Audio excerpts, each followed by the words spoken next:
네, 안녕하세요, 여러분. 2월 23일 금요일 아침입니다. 초전법륜경, 경이 좀 길었지요. 6시 34분 되었습니다. 자, 어제까지 우리가 제2장, 사실, 깨닫고 실현한 법에 대한 공부를 마무리했어요. 그러니까, 부처님께서 열애는 이것을 깨닫고 실현했다 라고 선언하신 삼법인 연기, 세상에 있는 세상의 법으로의 오온, 요 세 가지 선언의 경들, 그리고 그 경들의 주제를 보충하는 경들 해서 제법 많은 경들을 독송을 했습니다. 이렇게 2장이 마무리되고 오늘부터는 제3장 깨달음의 재현, 제자들의 깨달음으로 넘어왔습니다. 이런 의미죠. 제가 생각할 때 그래도 우리 독성집이 전체적인 구조가 잘 갖춰졌다라고 생각을 하는 게 이런 관점인데요.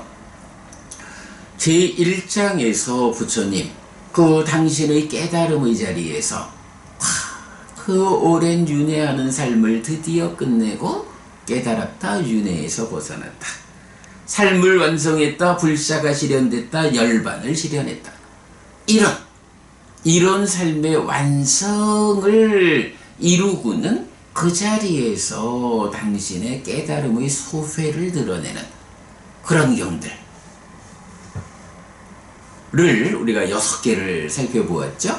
그리고 나면 제2장에서 그런 깨달음의 소회의 관점이 아니고 이젠 좀 더 잘 정리된 내가 깨닫고 실현한 법은 무언가 라고 해서 삼법인과 연기와 오온 이렇게 선언을 하지요. 그래서 1장과 2장 두 개의 장에서 부처님 깨달음의 생생한 현장의 소리, 그 깨달음의 소회와 그리고 잘 정돈된 깨달음의 선언, 요거에 이어가지고 우리가 결정적 한마디, 만약에 부처님께서 깨달음을 성취하고 그러고는 이 깨달음은 오직 나 같은 사람만이 깨달을 수 있는 거야. 이래가지고 그 깨달음의 상태에서 그대로 혼자 삶을 마무리하고 완전히 꺼졌다. 반열반했다. 만약에 이런 상황이 진행되었다 하면 지금 우리한테 그 부처님의 깨달음이 어떤 의미를 가질까? 만약 역사적으로 기록되어 있다라고 한다면 2600년 전 인도 땅에서 어떤 사람이 깨달았대. 그래서 그분은 우리처럼 죽으면 또다시 몸으로 가는 현상에 의해서 윤회한다. 중생의 아픈 삶을 이어가야 한다. 라는 이 아픈 삶을 극복한 사람이래. 그 사람은 그랬대. 라고 그런 사람이 있었어. 라고 아는 걸로 끝나고 마는 거죠. 그때 그런 사람이 있었다라고 하는 게 지금 내 삶에 어떤 의미를 갖나요? 사실은 아무 의미가 없는 거예요. 그이가 있었다 해도 나는 지금 그저 괴롭고 이렇게 괴로운 한평생 살다가 몸이 무너져 죽은 뒤에는 또다시 몸으로 가서 이런 삶을 이어가는 이런 나의 삶에 아무런 역할이 되어 있지 않다고요. 그래서 오늘부터 독송하는 제3장 깨달음의 재현, 제자들의 깨달음, 이 내용이 의미를 가지는 거죠. 부처님께서 우리 독송집 제일 앞에 글에 적어 놓고 있죠. 아소꼬 속기낭 빠장 아웨 카띠, 슬픔을 떠난 사람은 슬픈 사람을 살핀다. 앞선 자, 깨달은 자가 가지는 덕성이죠. 깨달은 자의 성품이죠. 자연스럽게 진행되는, 슬픔을 떠났다. 내가 이제 더 이상 슬프지 않다. 모든 괴로움을 끝냈다. 라고 하면 이렇게 앞서가는 자, 깨달은 자, 이런 분은 자연스러운 그의 성품이 내가 이제 슬픔을 떠났으니 세상에 슬픈 사람들을 살펴서 나처럼 그들에게도 이 슬픔이 더 이상 반복되지 않도록 이끌어야겠다. 바로 이런 많은 생명들에 대한 연민의 마음을 일으켜서 그 슬픈 사람들을 살피는 이런 역할이 이제 깨달은 분, 2600년 인도 땅에서 깨달은 그분에게서 발휘가 되는 거죠.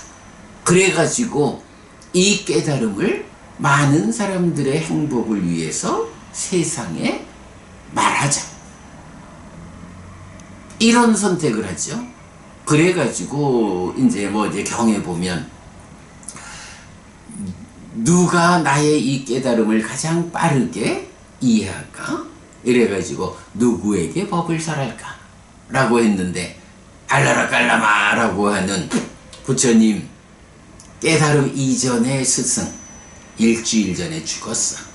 우따카라마부따 라고 하는 두 번째 스승, 그는 어젯밤에 죽었어. 참으로 안타깝다. 그 사람들이 살아있어서 내가 깨달은 이 법을 듣는다면 그야말로 달걀 속에서 닭 병아리가 알을 깨고 나오려고 쪼고 있을 때 밖에서 어미닭이 탁 짜주면, 그러면 바로 알을 깨고 병아리가 세상으로 나오듯이, 네, 줄탁동기 이렇게 말하는 거죠. 그렇게 단박 알아들을 수 있을 텐데 참으로 아쉽다. 그렇다면 그 두 사람 말고 이제는 누구에게 이 법을 처음으로 설해야 할까? 라고 해서 부처님 고행하던 당시에 함께하던 5명의 비구가 있었죠. 이 사람들이 나의 법을 빨리 이해할 거다. 그들에게 처음으로 법을 설해야겠다. 라고 해서 부처님 이제 녹야원으로 그 5명의 비구를 찾아서 걸어오시는 거죠.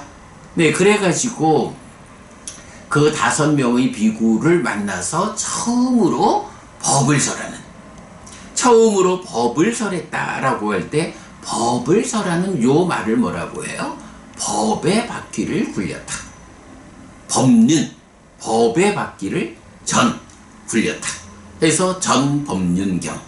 세상에서는 초전법륜경이란 말을 많이 쓰지만 일단 경의 원제목 담마짝강 빠왔다나 라는 요 말에는 처음이라는 말은 의미는 없죠. 그냥 전법륜경, 법의 바퀴를 굴렸다, 이렇게 나타나죠. 그래가지고 이제 부처님께서 그 함께하는 5 비구에게 처음으로 법을 절하고, 그러면 이 법을 들은 5 비구 중에 최초로 꼰단냐 존자라는 분이 부처님의 가르침을 이해하게 되죠. 이분을 스승으로 내가 배워 알고 실천하면 나도 내 삶에 속한 모든 괴로움을 소멸할 수 있겠다 라고 하는 그분에 대한 믿음을 일으키고, 그래서 법에 대해서 눈뜨는, 바로 요 시점까지를 오는 게 전법륜경, 이 경의 역할이죠. 사실은 이제 여기에서부터 그 불교가 시작되는 의미가 만들어지는 거죠. 반복 말하지만 이렇게 부처님께서 함께하는 5 비구를 대상으로 법을 설하는, 그래서 꼰단냐 존자로부터 시작해가지고 이 함께하는 다섯 비구가 법안이 생기고 이제 이어지는 무아상경을 통해 가지고 아라한을 성취하는, 그래서 세상에 깨달은 자가 처음 깨달은 그분, 그리고 제자가 된 다섯 비구를 포함해서 세상에 6명의 깨달은 자, 삶을 완성하고 윤회에서 벗어나 불사가 실현되는 이런 존재들이 생겨나는 거죠. 자, 이런 과정을 통해 가지고 어떤 의미가 생겨나나요? 네, 2600년 전 인도 땅에서 어떤 분이 깨달았대. 그래서 윤회에서 벗어났대. 다시는 몸이 무너진 뒤 몸으로 가는 현상을 반복하지 않게 되었대. 라고 하는 이 사건이 그 한 사람만의 것이 아니고, 그가 그런 성취를 얻기 위해서 걸어간 그 길, 그 길을 그대로 뒤따라가면, 함께하는 다섯 비구가 그 길을 그대로 뒤따라갔더니 그분처럼 윤회에서 벗어나 불사가 실현된, 열반을 실현하는 이런 삶의 완성을 동일하게 성취했대. 처음 성취한 그분의 깨달음을 제자들이 재현했대. 제자들이 깨달아 재현했대. 그렇다면 이제 우리도 처음 깨달은 그분이 설명하는 그 방법을 그대로 전해 들을 수만 있다면, 우리 또한 그 길을 그대로 뒤따라가면 이 다섯 비구가 그분의 깨달음을 재현했듯이 우리도 그분의 깨달음을 재현할 수 있구나. 나도 그분을 뒤따라서 몸이 무너져 죽은 뒤 몸으로 가지 않게 되는 이 불사의 실현, 삶의 완성을 실현할 수 있구나. 2600년 전 인도 땅에서 있었던 그분의 깨달음이 그분만의 한 사건이 아니고 그대로 이어져서 나에게까지 닿았다. 나도 그를 뒤따르면 그의 깨달음을 재현할 수 있다. 내 삶도 향상할 수 있고 내 삶도 궁극적으로 깨달아 윤회에서 벗어날 수 있다. 이런 그분에게서 생겨난 사건이 잘 이어져 가지고 내 삶을 이끄는, 내 삶에까지 닿는, 그래서 그분을 뒤따르면 나도 그분처럼 삶을 형성하고 완성해서 윤회에서 벗어날 수 있다. 일체의 괴로움을 소멸할 수 있다. 라는 이 연결성, 그분의 깨달음이 나한테까지 연결된, 바로 요것이 우리가 부처님을 스승으로, 부처님을 교주로 불교 신자가 되어 있는 이유잖아요. 단지 그분만의 이야기를 그저 찬탄하고 살아가는 존재가 아니고 그분의 성취를 그대로 내가 이어서 성취할 수 있다. 그래서 우리가 늘 말하는 것이 부처님의 그 깨달음을, 부처님은 깨달아서 법을 설하고 범행을 드러내는 당신의 역할이 있다. 그리고 제자들에게는 바로 이 부처님의 깨달음을 재현함으로써 확인하고 유지하고 전승해서 선배 제자분들이 나에게까지 연결해줬고 내가 그것을 다시 확인하고 유지하고 전승해서 뒷사람들에게까지 또 연결해주는 이런 제자들의 역할, 확인하고 유지하고 전승하는 이런 깨달음의 재현. 바로 이 제자들의 깨달음에 의한 깨달음의 재현이라는 의미, 그것이 제3장의 주제가 되죠.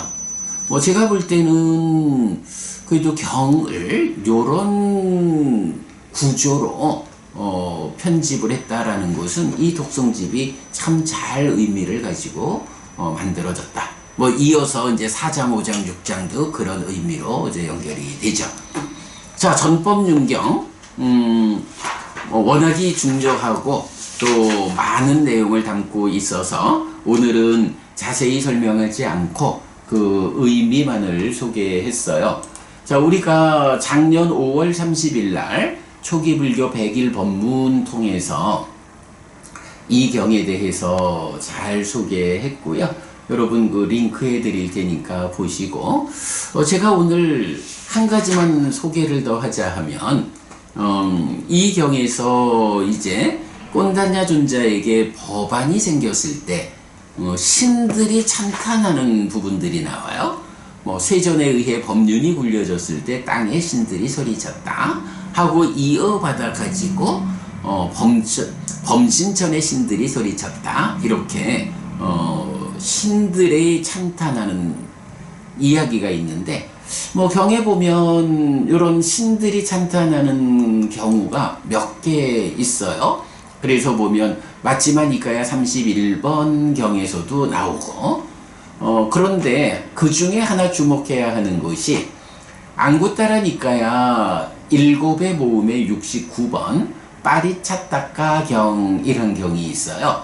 이제 이 경이 좀 뭐 33천에서의 그 꽃과 관련한 비유를 하면서 좀 다 읽어드리기에는 긴데, 이제 그런 비유를 통해 가지고 성스러운 제자가 초선을 성취했을 때, 제2선, 제3선, 제4선을 성취했을 때, 그리고 마지막 뭐 제4선 위에서 삼매를 닦아서 성스러운 제자가 번뇌들이 부서졌기 때문에 번뇌가 없는 심해탈과 해해탈을 지금 여기에서 스스로 실답게 한 뒤에 실현하고 성취해서 머물 때 라고 해서, 예, 번뇌들이 부서졌기 때문에 번뇌가 없는 심해탈, 해해탈, 요 얘기가 뭔가요? 아라한 되었다, 부처님의 깨달음을 완전하게 재현했다, 요거죠.